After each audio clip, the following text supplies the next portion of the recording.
Buenas noches con todos, buenas noches estimados. Mi nombre es Jocelyn Sarmiento Valera, integrante del portal jurídico El Diario del Abogado, y el día de hoy, como parte del curso especializado en delito de lavado de activos, tengo el honor de presentarles al doctor Marcelo Ramírez Bravo, para lo cual detallaré lo siguiente.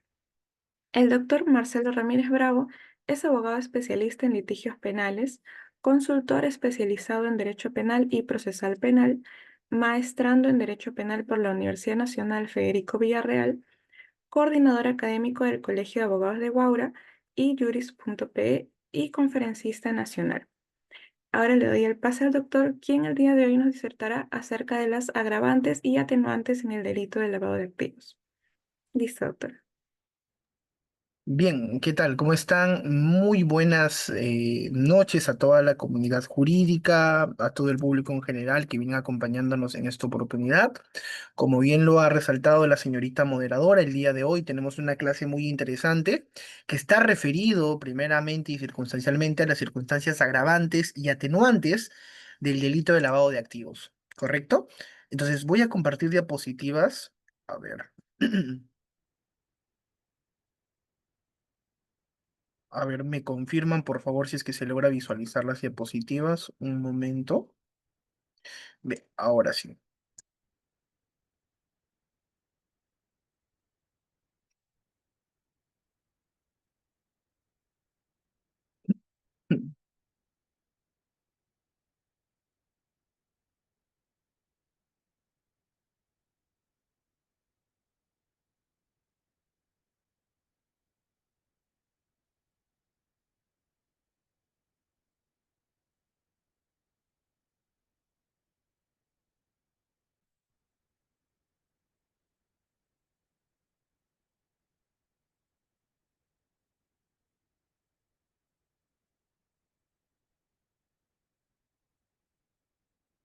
Uy, a ver, ya.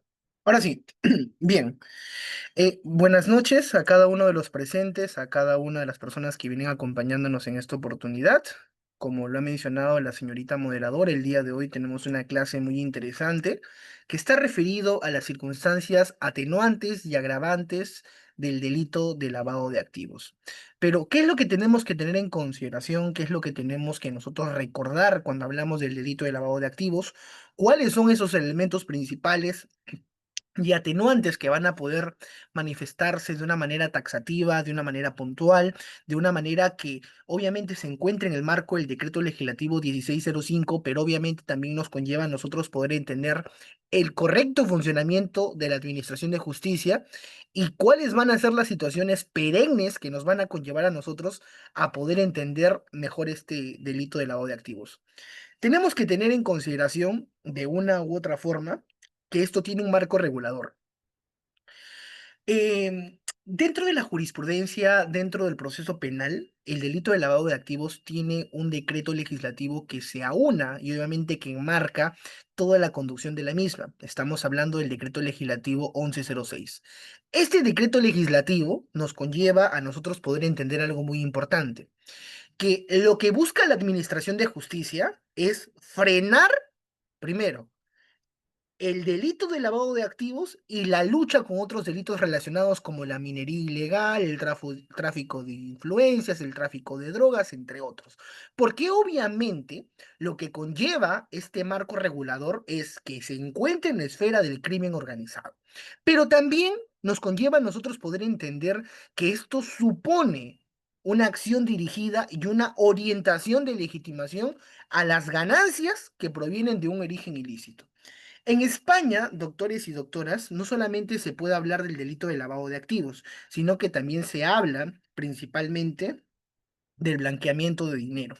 Pero ustedes se harán la siguiente pregunta: ¿cuál es la función reguladora que se puede mantener en este delito de lavado de activos?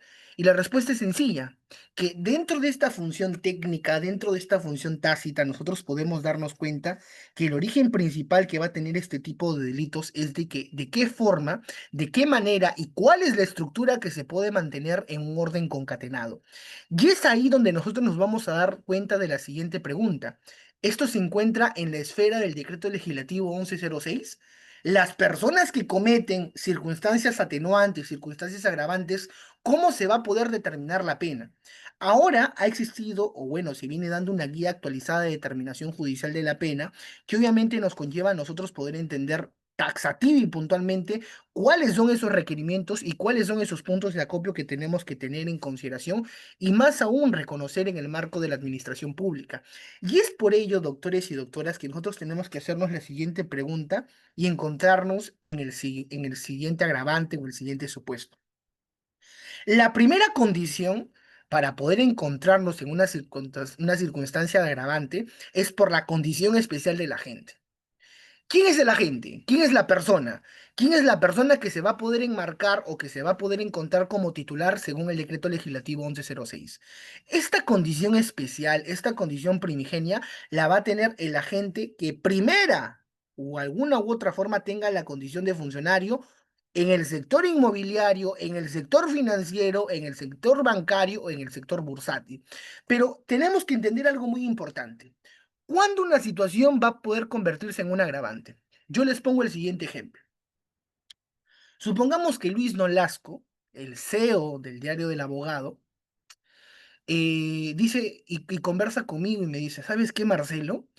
Yo gano mucha plata en el Diario del Abogado. Y lo que yo quiero hacer es de que quiero hacer una simulación de pago a tu persona y obviamente también ese dinero tú me lo devuelves después porque ha sido un dinero que me ha entregado un tercero y supuestamente tiene un origen ilícito.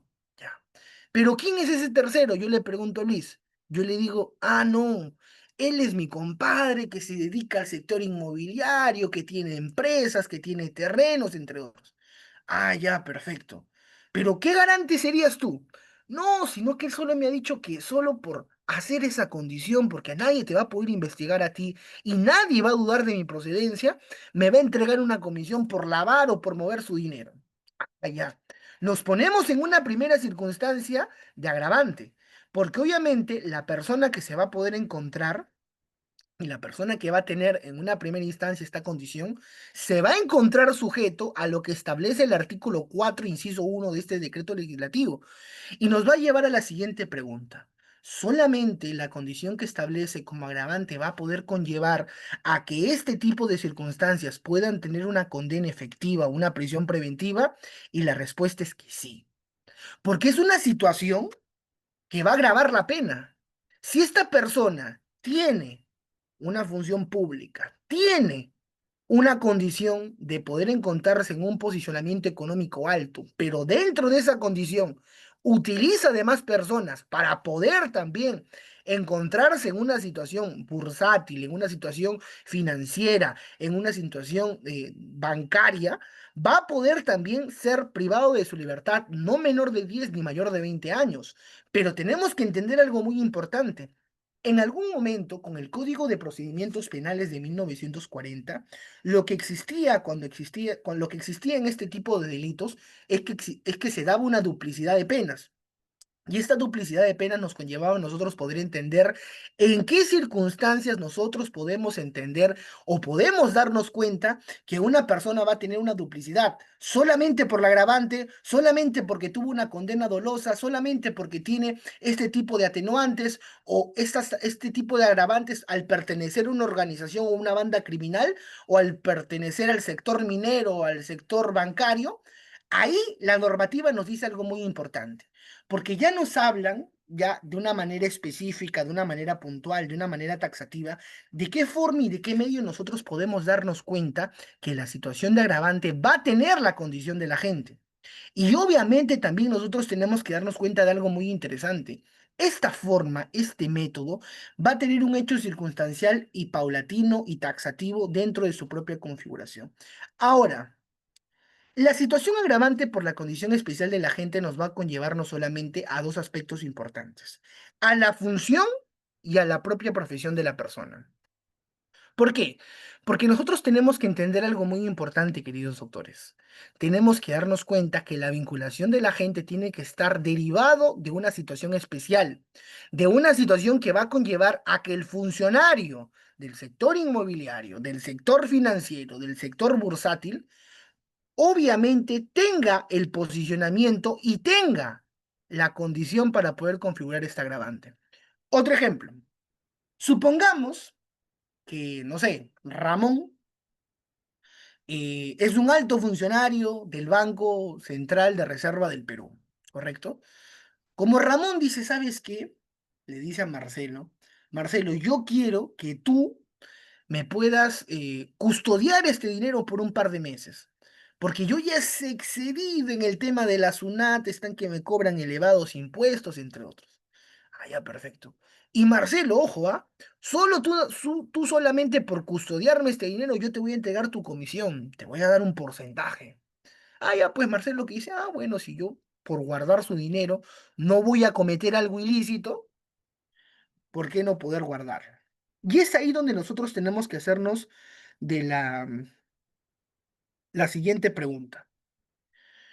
La sola condición del funcionario del servidor puede cuestionar o puede darse en una situación de agravante, va a depender de si es una actuación abusiva o si la propia actuación de las funciones o facultades que tienen derivan del propio posicionamiento. En el ejemplo que les acabo de poner, Ramón le dice que custodia un dinero a Marcelo. Perfecto, de eso no hay duda. ¿Pero de qué hay duda? De la procedencia del dinero que viene solicitando Ramón. ¿Por qué? Porque nadie va a dudar que Ramón, como es un próspero bancario, se encuentra como gerente del Banco Central de Reserva del Perú, va a tener una dudosa procedencia del dinero que va a tener. Pero ese dinero que le entregaron a Ramón era de unos trabajos que había venido realizando irregularmente dentro del banco. Entonces, le dice, ¿sabes qué, Marcelo? Yo quiero que tú me guardes este dinero porque cuando me van a investigar, la UIF va a decir, oye, Ramón, ¿y tú de dónde sacas estos 30.000, 40.000 soles de excedente? ¿Qué es lo que tú has hecho y por qué no lo has declarado? Y es ahí donde viene un gran problema y se viene dando cuando tú no declaras los ingresos que vienes teniendo taxativo y puntualmente. Ahora, entendamos algo muy importante. Esta actuación que se viene dando en el marco del decreto legislativo 1106 nos conlleva a nosotros poder entender la situación de la gente va a ser un acto circunstancial, un acto preponderante para poder existir una agravación de pena. Es ahí donde nosotros tenemos que sentarnos en un acuerdo plenario muy importante. El 1/2023 y el 1/2019. ¿Por qué? Porque nosotros tenemos que partir de la siguiente pregunta. Si nosotros hablamos del Acuerdo Plenario 1/2023, tenemos que entender que el funcionamiento y el posicionamiento se tienen que encontrar en lo que puede dar la gente y en lo que tiene la gente al momento de poder demostrar. Dos elementos circunstanciales. Pero también tenemos que entender algo muy importante, queridos doctores. Tenemos que hacernos la siguiente pregunta. Esos elementos circunstanciales, esos elementos que son agravantes, van a poder conllevar a una prisión preventiva, a una vinculación directa con los hechos. Es ahí donde yo discrepo de este delito de lavado de activos con lo que se puede observar en la práctica. ¿Y por qué lo digo? Porque si nosotros hablamos puntualmente del propio delito de lavado de activos, tenemos que darnos cuenta de un elemento circunstancial pero importante. ¿Y cuál es? De la vinculación y la imputación que va a realizar el Ministerio Público. O sea, si el fiscal te imputa a ti, te dice, ¿sabes qué? Tú tienes la condición de funcionario en el sector inmobiliario, entre otros, perfecto. Es por ende que tú eres el agente principal y tu condición de agente va a conllevarte un agravante. Pero los niveles de sospecha que se tienen que establecer van a conllevar a que nosotros podamos determinar, oye, pero ¿él qué es? ¿Autor, coautor, instigador? ¿Cuál es el rol funcional y cuál es la individualización que se tiene que materializar en este delito? Es ahí donde nosotros tenemos que darnos cuenta de algo muy importante. No solamente por la recepción de dinero te vas a convertir en una situación de agravante, sino que la condición que tú tengas va a conllevar a una situación de agravante y va a depender también los mecanismos que se puedan utilizar para demostrar la responsabilidad penal dentro de las circunstancias que establece también el propio código. Nosotros tenemos que darnos cuenta que una actuación abusiva, una actuación que va a poder conllevar también un posicionamiento distinto de la propia materialización del derecho, nos tiene que llevar a nosotros poder entender qué es lo que tenemos que obtener. ¿Cómo lo vamos a obtener? ¿Qué es lo que tiene la Fiscalía en el delito de lavado de activos y cómo lo viene materializando en cada uno de estos puntos? Ahora, entendamos algo muy importante. El Tribunal Europeo, doctores, yo los invito a que puedan leer cada una de sus sentencias.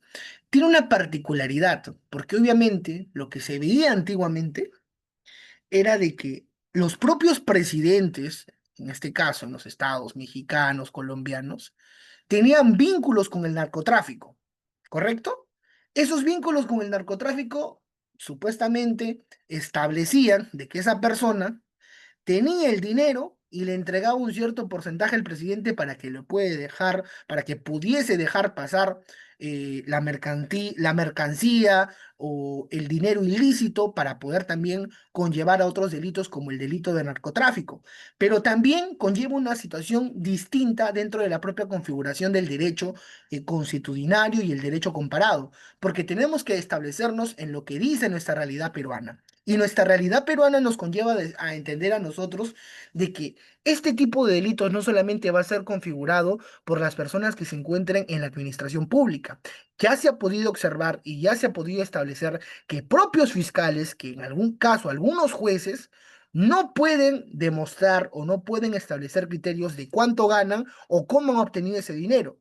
Entonces, nosotros tenemos que darnos cuenta que los ingresos paulatinos, los ingresos excesivos que puedan recibir algunos magistrados o algunos fiscales que se encuentren superditados a la administración pública, va a tener en algunos extremos un desbalance. Les pongo un claro ejemplo.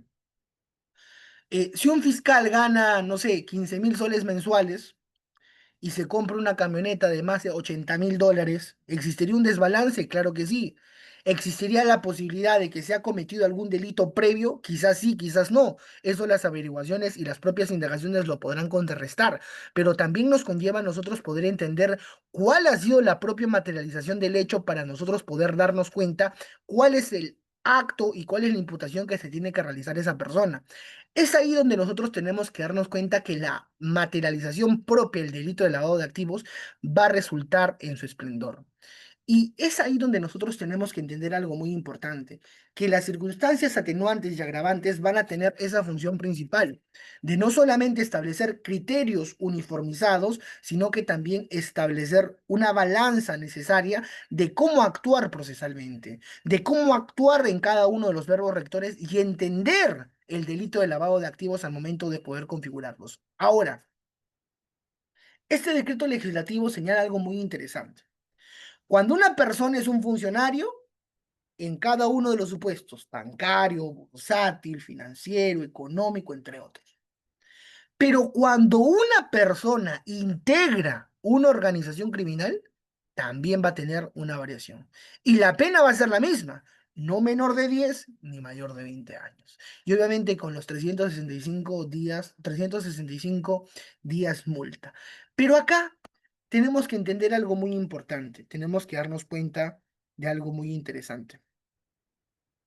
Las personas que se encuentran ligadas al sector, llamemos, de la criminalidad, obviamente va a tener una diferenciación tremenda al momento de poder configurarse, porque la propia manifestación como tal conlleva a tener un mejor entendimiento de la norma procesal. Un claro ejemplo que se viene pasando en Lima Norte, en el Cono Norte, el tema del monstruo. Se ha podido observar que en este tipo de extremos el cobro de cupos en la actualidad conlleva también una participación necesaria de no solamente personas que están ligadas al tema de la extorsión y al tema del sicariato, sino que también dentro de ese extremo ya puedan lavar dinero para poder hacer pasarlo como limpio. Y es ahí en ese extremo de que este tipo de personajes que lo que hacen es realizar el cobro, entregarlo a otra persona y hacerlo pasar como lícito. O en algunos casos, lo que se ha podido observar con la persona que también fue sentenciada en el caso de los mineros de Patás, que su pareja era abogada y obviamente también lo que hacía era custodiar el dinero de cada una de las personas que habían sido asesinadas o habían pagado por el rescate y obviamente también hacer la construcción de edificios, hacer la construcción de casas, entre otros. Entonces, Es ahí donde la talla y es ahí donde el aspecto de convertirse o pertenecer a una organización criminal nos va a conllevar a nosotros poder entender que la propia calidad de la gente va a tener una variación tremenda dentro de la manifestación expresa del proceso penal. Entonces, entendamos algo muy interesante, doctores. Nosotros tenemos que entender que este decreto legislativo 1106 conlleva a que exista una manifestación concreta y específica de qué es lo que se va a actuar y cómo se va a actuar. Pero también nos conlleva a nosotros poder entender de qué forma y de qué método se va a actuar procesalmente hablando. Y es ahí donde nosotros tenemos que entender algo muy interesante, doctores. El hecho paulatino, el hecho circunstancial, nos conlleva a nosotros poder darnos cuenta de algo muy interesante. Cuando la persona se encuentra inmersa en una organización criminal, va a tener ciertos estereotipos o ciertos arquetipos que van a conllevar a su propio hecho o a su propia edificación, pero también nos va a poder conllevar a cuál es el vínculo que tiene y cuál es la diferenciación entre una organización y una banda criminal. Y ya hay un presupuesto necesario en el Acuerdo Plenario 8/2019 que nos habla de la diferenciación entre una banda y una organización criminal, que nos dice como verbo principal que el nivel jerárquico es lo que va a poder predominar y va a poder establecerse en el tiempo. Es ahí donde nosotros tenemos que entender algo muy interesante, queridos doctores. Esa forma, ese hecho, ese verbo rector va a tener una circunstancia agravante siempre y cuando el propio agente lo pueda determinar. Ahora, hay en el siglo noventa, si no me equivoco,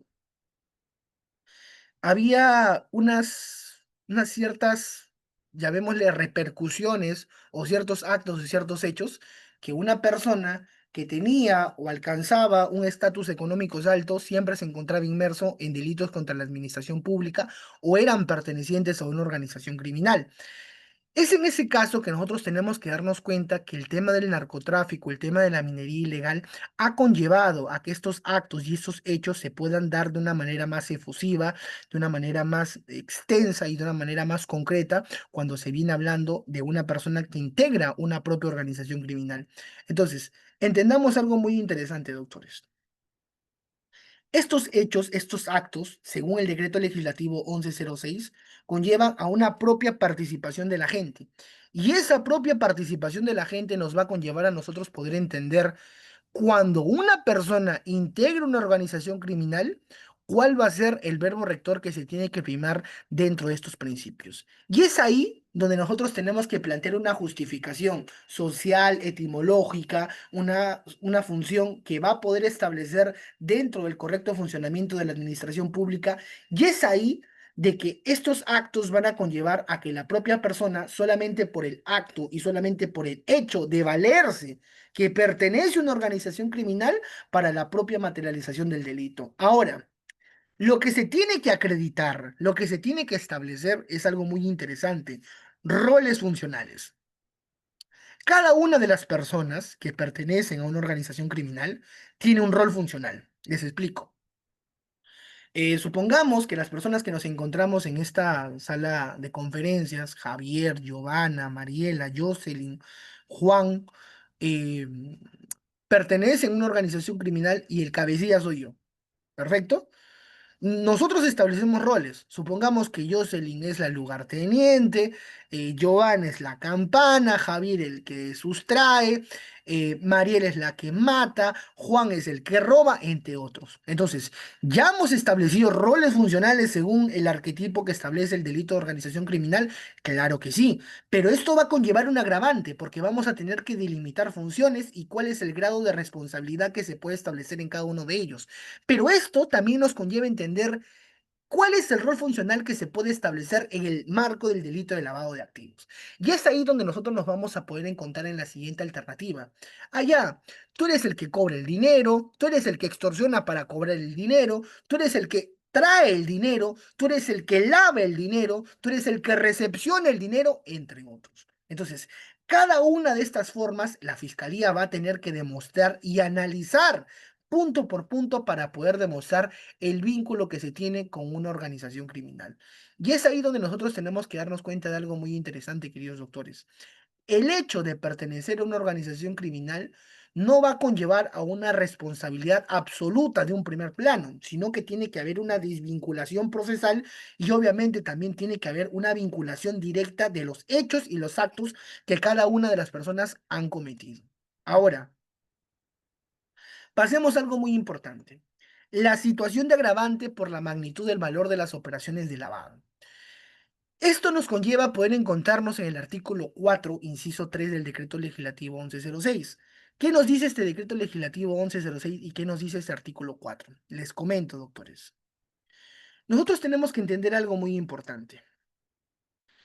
Estos actos van a conllevar primero a una situación de variación de 10 a 20 años y 365 días multa cuando la situación conlleva una participación necesaria del monto de las UIT o de las URP establecidos. Y les comento por qué. Una vez sucedió un caso, doctores, cuando la persona se encontraba vinculada o se encontraba inmersa en el delito de lavado de activos y la cuantía que había podido establecer o se encontraba lavando, mejor dicho, era superior a montos mínimos como 2 UIT, 3 UIT o 4, una URP. Nosotros tenemos que darnos cuenta que estos montos que van a poder conllevar una participación excesiva o una participación extensa, nos va a conllevar a algo muy importante. La propia materialización tiene que determinar el grado y la participación que se ha tenido en un primer momento, pero también nos va a conllevar a nosotros poder entender de dónde ha salido ese dinero, si es que perteneces a una organización criminal. Y segundo, al pertenecer a una organización criminal, ¿cuál es el hecho ilícito que tú has podido materializar? Y es ahí, en un primer momento, donde se establece algo muy interesante. No sé si ustedes habrán escuchado, digo, bueno, creo que la mayoría sí, cuando tú vas a realizar un préstamo, y yo casualmente, cuando sales del banco, con un monto fuerte, 30.000, 40.000 soles, a 3 cuadras te asaltan. Y cuando se hacen las indagaciones, la única persona que sabía era tu familiar que te acompañó y sus sobrinos o sus hijos y la persona que te entregó el dinero. Pero por circunstancias de la vida, la persona que te entregó dinero te dice, oye, ¿sabes qué? Tienes que firmar estos papeles, tienes que acreditar de dónde viene saliendo, para qué, cuánto es el monto, cuál es el dinero, cuál es el trabajo que vienes teniendo, y pam, pam, pam, pam.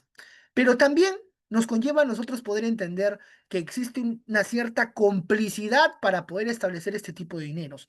Y lo que se venía dando en el norte y en el sur del Perú era esta modalidad. Era que los propios trabajadores del banco tenían una cierta particularidad, daban el pitazo y le decían, oye, Luis Nolasco ya ha salido con 30.000 soles del Banco Central de Reserva del Perú, intercéptenlo y sustraigan el dinero. Perfecto. Es lo que comúnmente hacían. Pero cuando ya la inteligencia policial, mejor dicho, los planes cercos pudieron determinar roles funcionales y con los WhatsApps, con los Signal, con los medios de comunicación, se pudo determinar que sí existió responsabilidad no solamente de las personas, sino que también de los hechos, se pudo determinar de que no era la primera y única vez que realizaban este tipo de actos, sino que ya era un modus operandi que se venía teniendo de una manera ya más taxativa y de una manera puntual. Entonces, hay que entender algo muy importante, que este tipo de actos nos va a conllevar a nosotros poder entender cuál es el verbo rector principal y qué es lo que se tiene que establecer en este tipo de delitos. Ahora, entendamos algo muy interesante, doctores. Esta situación de agravante nos conlleva a nosotros poder entender que los análisis de los propios conceptos de organización, de banda, entre otros, tienen que encontrarse no solamente en el marco de la teoría del delito, sino que también tiene que generar un hecho de acción, tipicidad, antijuricidad, culpabilidad, punibilidad y obviamente también dentro del marco que establece el decreto legislativo 1106. Ahora, entendamos algo muy importante. Cuando nosotros nos adscribimos a ciertos pactos, a ciertos convenios que establecen un correcto funcionamiento no solamente de la administración pública y la administración de justicia, nos vamos a poder conllevar que existen ciertos sesgos o ciertos vacíos que van a poder perpetrar la propia materialización del delito de lavado de activos. Y es ahí donde nosotros tenemos que tener en consideración algo muy importante, que el agravante de la magnitud del valor se tiene que encontrar referido a las propias operaciones que tenga la gente. En este tipo de supuesto que les acabo de poner, o bueno, no supuesto, realidad que siempre pasó o sucede, las personas que cometían este tipo de delitos tenían incrementos altos de lo que venían ganando por los trabajos que venían realizando. Por ejemplo, si el trabajo de un personal del banco era de 2.000 a 3.000 soles, ellos en su cuenta tenían hasta 17.000, 20.000 soles. Y dinero injustificado, porque obviamente no podían demostrar cuál había sido el ingreso neto o paulatino que se había mantenido para poder obtener ese tipo de dinero y ese tipo de agravantes. Ahora, encontremos otra agravante. La agravante de la magnitud del valor de las operaciones de lavado nos conlleva también poder enmarcarnos en el inciso 3 del propio artículo 4, pero también cuando exista este tipo de aspectos. Cuando el propio valor del dinero, doctores, escuchen muy bien, de los efectos, de las ganancias, de los actos, equivalan a 500 unidades impositivas tributarias, 500 UIT. ¿Correcto? Nosotros tenemos que tener en consideración algo muy importante, doctores. Estos actos nos van a poder conllevar a nosotros poder entender cuál va a ser el funcionamiento que se va a mantener no solamente en la administración pública, sino que también cuál es el funcionamiento que se tiene que mantener en el acto que se va a realizar en la propia materialización del delito de lavado de activos. Entonces, cuando se exceden los 500 UIT, nosotros tenemos que darnos cuenta que existe no solamente una apropiación elevada, sino con un incremento injustificado para poder manifestar, acreditar o solventar este tipo de dineros.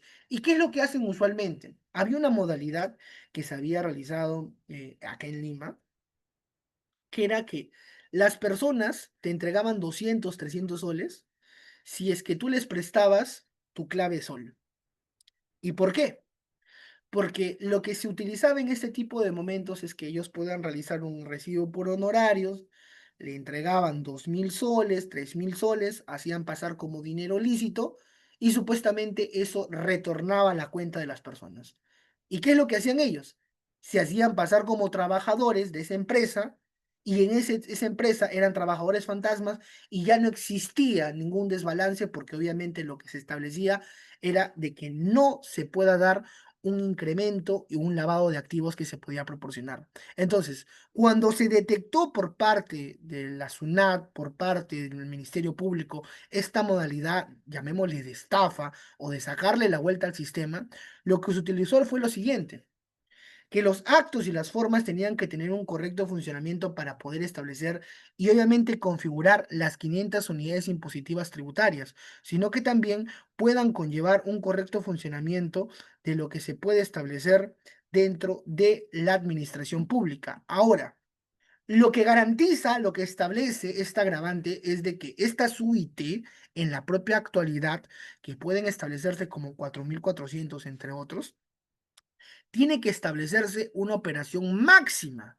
de 2.000 o 2.200.000 soles como un dinero que no se pueda justificar.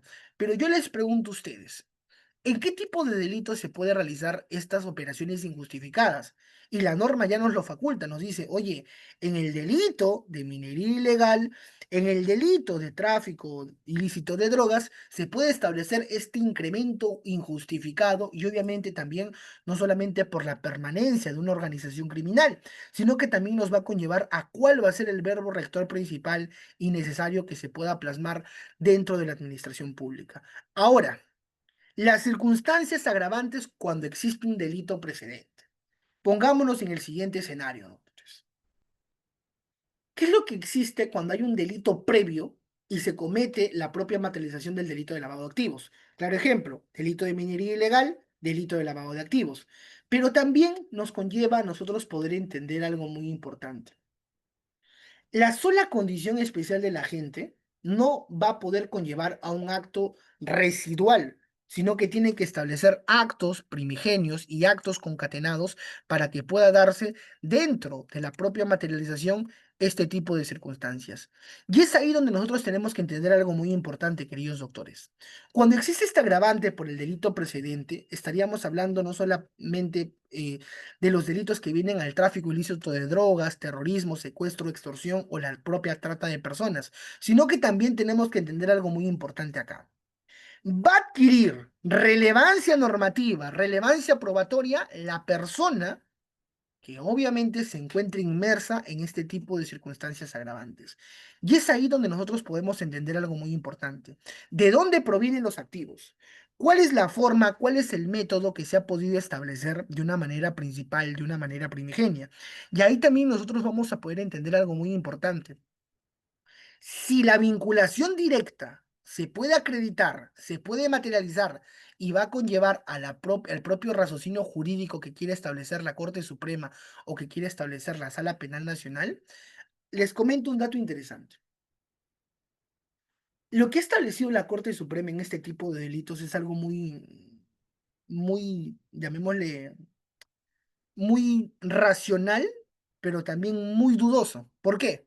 Porque obviamente lo que ellos se adscriben, o bueno, lo que citan, pero no cumplen, es la convención, lo que establece lo que dice la Corte Interamericana de los Derechos Humanos, pero también nos conlleva a nosotros poder entender que esos efectos no pueden generar un efecto vinculante, un efecto retroactivo, un efecto de lo que se puede establecer como un delito precedente. Nosotros tenemos que reconocer que si bien la propia materialización de un hecho o un delito va a conllevar a que la propia normativa tenga un beneficio procesal para la persona que está siendo procesada.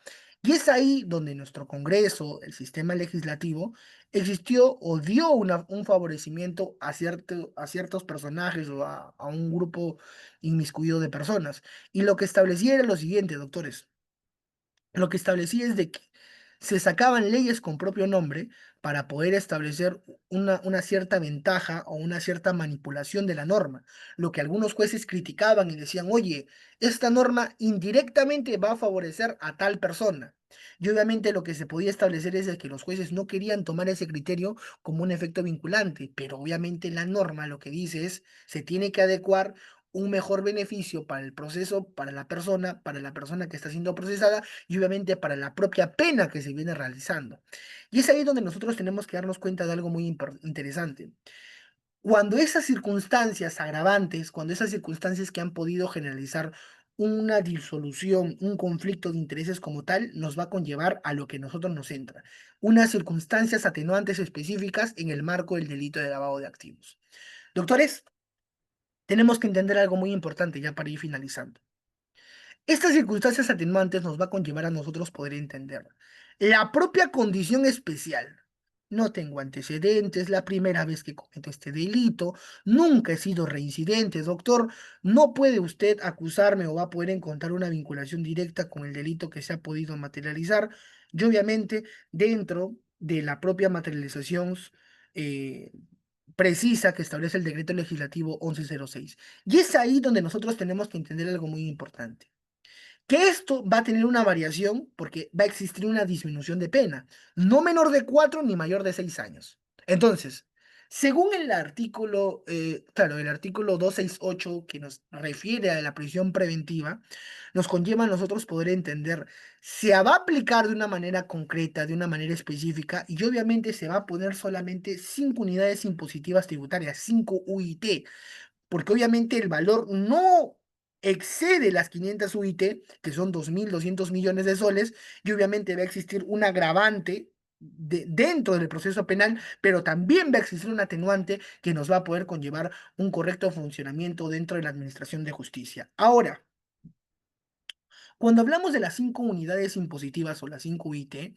tenemos que establecer algo muy importante. El monto racional, el monto específico, no solamente tiene que tener un excedente, un incremento, sino que también, como lo establece el doctor Prado Saldarriaga, tendría que devenir de la necesidad de generar una proporcionalidad punitiva y una proporcionalidad adecuada a lo que se establece también como microlavado o lavado de activos a baja escala. Entonces, ¿esas atenuantes te pueden servir? Sí, ¿Pueden generalizar un atenuante y dos agravantes, una condena? También.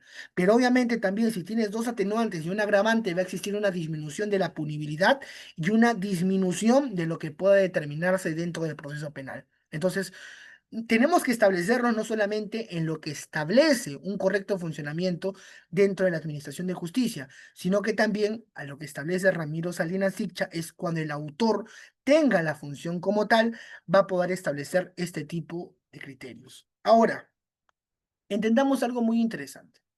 Cuando hablamos de circunstancias atenuantes por actos, va a poder existir una reducción de pena, pero estos actos se van a encontrar supeditados a lo que establezca también el marco de la colaboración eficaz. Yo les pregunto a ustedes, una persona que se somete a una colaboración eficaz, ¿quién es? Es una persona que acepta la responsabilidad y como acepta la responsabilidad quiere una disminución de la pena. Es un, mejor dicho, un condenado arrepentido, un procesado, un imputado arrepentido, y obviamente también que haya podido perpetrar o haya podido colaborar con información clara, precisa, fiable, va a poder también ser identificado para la captura de los autores o partícipes. Así también pueden incautarse los bienes que hayan podido tenerse en su poder. Ahora, entendamos algo muy importante, queridos doctores. Cuando ya se habla de los actos para poder materializar la colaboración eficaz, nos conlleva a nosotros poder entender algo muy interesante. ¿En qué supuestos el sujeto activo va a proporcionar no solamente actos e información eficaz, sino que también dentro de los parámetros establecidos es el que se evite la consumación del delito? Entonces, si se evita la consumación del delito, hablaríamos de un grado de tentativa, hablaríamos de un grado variativo a lo que establece la colaboración eficaz, pero dentro de estos supuestos nos conlleva a nosotros poder entender algo muy interesante. Se tiene que identificar quién es la persona, cuál es el grado de responsabilidad, autor, coautor, partícipe, instigador, entre otros, y obviamente lo que se quiere hacer es incautar el activo, incautar el bien. Pero esta modalidad lo que se viene utilizando actualmente es lo siguiente, y hablamos de la propia ley de extinción de dominio. Ahora que el Tribunal Constitucional la haya declarado inconstitucional, nos conlleva a nosotros poder entender otro paradigma y otro aspecto concomitante a lo que se debe de investigar y cómo investigar. Les comento algo muy interesante, ya por ir finalizando, doctores. La ley de extinción de dominio buscaba algo muy paupérrimo, llamémosle así, porque obviamente no garantizaba la constitucionalidad de la propia normativa.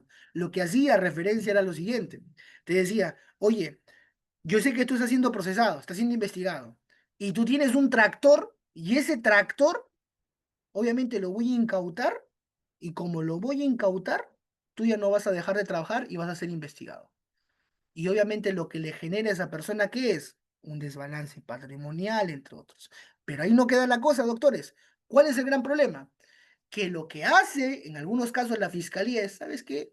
Te lo cedo, Ministerio de Agricultura, te lo cedo, Ministerio de Economía, te cedo esta casa, Ministerio de Defensa. Entonces, ¿y qué es lo que sucede cuando ya se puede llegar a una absolución y no se puede recuperar el bien? Entonces, estos actos nos van a conllevar a nosotros poder entender que la propia normativa, que el propio proceso penal no ha tenido un acto de corroboración instantánea y un acto de manera libre y voluntaria al momento de poder establecer estos criterios unificados. Entonces, hay que darnos cuenta que estas atenuantes, que estas agravantes por la propia colaboración eficaz van a conllevar a una participación mínima y exacta de lo que quiere también el proceso y de lo que quiere también impartir en la Administración de Justicia. Doctores, espero que haya quedado muy claro. He tratado de ser lo más preciso porque es un tema muy interesante. Si es que hay preguntas, quedo presto a poder responderlas. Si es que no, muchísimas gracias por la atención prestada.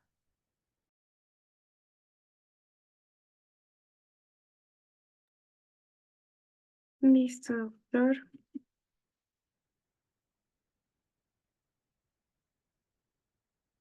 Muchísimas gracias, doctor. A ver, ya, doctor. Agradecerle, doctor, en nombre del portal jurídico del Diario del Abogado.